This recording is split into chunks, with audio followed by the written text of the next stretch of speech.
어제 LA 한인타운 서울국제공원에서 트럼프 행정부의 무차별 이민 단속에 맞서 한인 및 라틴계 단체들이 협력해 이민자 권익의 목소리를 높이는 우리의 거리를 되찾자 행사가 열렸습니다. 어제 행사에는 한인타운 노동연대와 민족학교, 그리고 라티노, 필리피노, 타이 커뮤니티 등이 함께 연대해 연방 이민세관 단속국의 무차별 단속 중단을 촉구했습니다. 캐런 베스 LA시장이 오늘 LA시 전역에서 발생한 불법적이고 혼란스러운 연방 이민 단속 이후 이민자 공동체에 대한 시의 보호 강화를 목표로 하는 새로운 행정 지침에 서명했습니다. 베스 시장은 기자회견에서 이 지침이 로스앤젤레스가 연방정부로부터 스스로를 보호하는 방법을 이해하도록 돕기 위해 필요하다고 강조했습니다. 새로운 행정지침 제12호는 모든 시 부서가 부서별 프로토콜과 훈련을 포함한 대비 계획을 2주 이내에 제출하도록 요구합니다. 이러한 계획에는 계약직을 포함한 시 직원들이 시 소유지에서 연방 이민국 직원들의 접근을 받았을 경우 어떻게 대응해야 하는지 명시해야 하며 동시에 연방법과 지방 조례를 모두 준수해야 하는 내용이 포함됐습니다. 트럼프 대통령이 캐나다에 8월 1일부터 35%의 관세를 부과하겠다고 밝혔습니다. 두 관세 소환을 받지 않은 나머지 국가들에는 15% 또는 20%의 관세를 적용하겠다고 예고했습니다. 트럼프 대통령은 미국은 펜타닐 위기에 대응하기 위해 캐나다에 관세를 부과했다. 하지만 캐나다는 미국과 함께 문제를 해결하는 대신 자체 관세로 보복했다고 비판했습니다.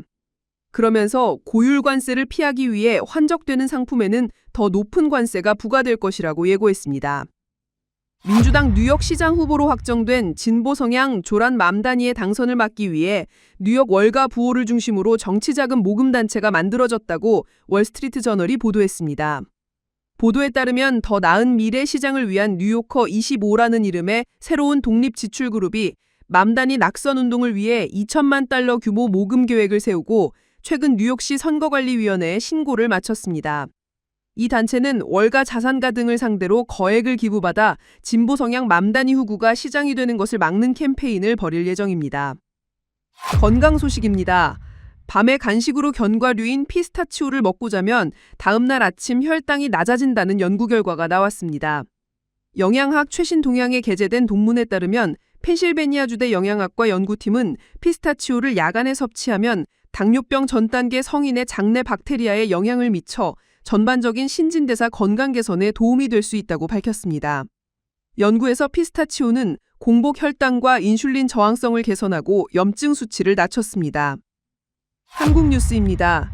다시 구속된 윤석열 전 대통령이 내란 특검의 첫 출석 조사부터 응하지 않고 있습니다.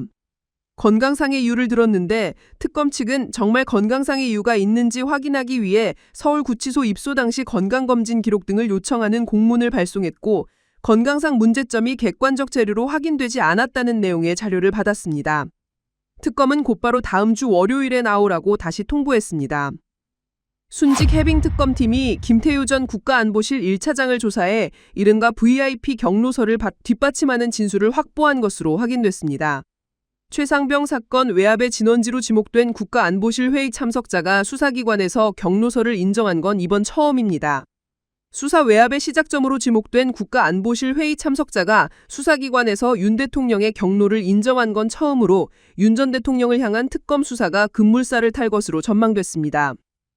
이상으로 오늘의 뉴스 읽어드렸습니다. 고맙습니다.